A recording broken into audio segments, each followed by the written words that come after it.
Shrimad home remedies में आपका स्वागत है और हम आपको बताएंगे कि भगवान शिव महाकाली के पैर के नीचे क्यों आए।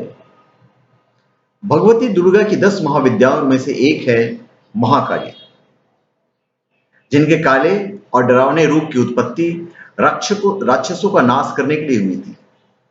यह एकमात्र ऐसी शक्ति है जिनसे स्वयं काल भी भय खाता है।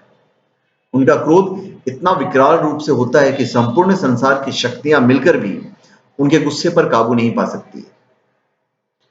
उनके इस क्रोध को रोकने के लिए स्वयं उनके पति भगवान शंकर को उनके चरणों में आकर लेटना पड़ गया था। इस संबंध में शास्त्रों में एक कथा वर्णित है जो मैं आपको बता देता हूं शॉर्ट में। दैत्य रक्तबीज ने कठोर तप के बल पर वर पाया था कि अगर उसके खून की एक भी बूंद धरती पर गिरेगी तो उससे अनेक दैत्य पैदा हो जाएंगे। उसने अपनी शक्तियों का प्रयोग निर्दोष लोगों पर करना शुरू कर दिया। धीरे धीरे उसने अपना आतंक तीनों लोग पर मचा दिया। देवताओं ने उसे युद्ध के लिए ललकारा।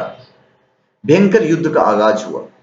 देवता अपनी पूरी शक्ति लगाकर रक्तबीज का नाश करने को तत्पर थे, मगर जैसे ही उसके शरीर की एक भी बूंद खून धरती पर गिरती, उस एक बूंद से अनेक रक्तबीज पैदा हो जाते।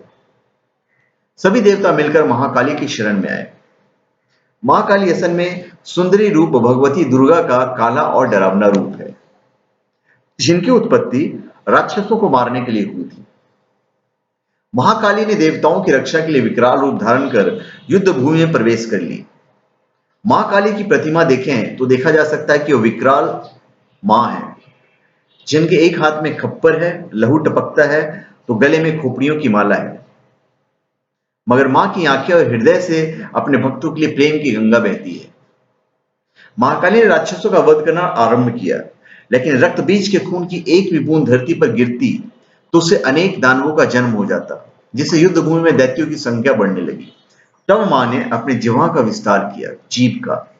दानवों को एक बूंद खून धरती पर गिरने की बजाय उनकी जिह्वा पर गिरने लगी। वह लाशों का ढेर लगाती गई और उनके खून पीने लगी। इस तरह महाकाली ने रक्त बीज का वध किया, लेकिन तब तक महाकाली का गुस्सा इतना विकराल रूप ले चुका था कि उनको शांत करना जरूरी था, मगर हर कोई उनके समीप जाने से भी डर रहा था। सभी देवता भगवान शिव के पास गए और महाकाली को शांत करने के लिए प्रार्थना करने लगे।